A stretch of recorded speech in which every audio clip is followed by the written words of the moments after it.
આપણે બાળકોને આપણે જન્મથી માંડીને મોટા થાય ત્યારે બધી નાની નાની વસ્તુઓ શીખવીએ છીએ અને જ્યારે મોટા થાય ત્યારે એની આદતોમાં ફેરફાર પણ આપણે જ કરીએ છીએ.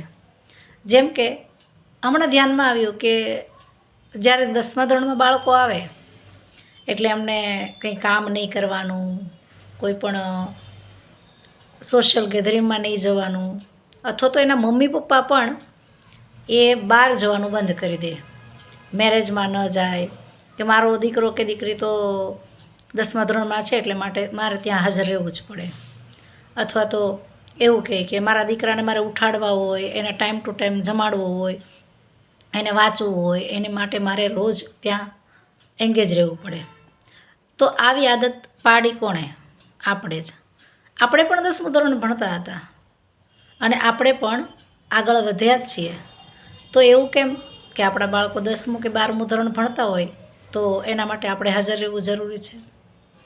એવું ક્યાંય જરૂરી નથી. કારણ કે અભ્યાસ છે ને એ માત્ર ને માત્ર ભણીએ ત્યાં સુધી જ છે, પણ આ આદત જીવનમાં આખી જિંદગી એની સાથે રહેશે. કે કોઈ ઇમ્પોર્ટન્ટ કામ હશે ત્યારે એ બીજા કામ નહીં કરે તો એ ત્યારે આપણને નહીં ચાલે. તો આવી બાળકોની ટેવ આપણે સુધારવી જોઈએ અને એ બાળક જાતે પોતાનું કામ કરે એવી આદત જરૂર પાડવી જોઈએ.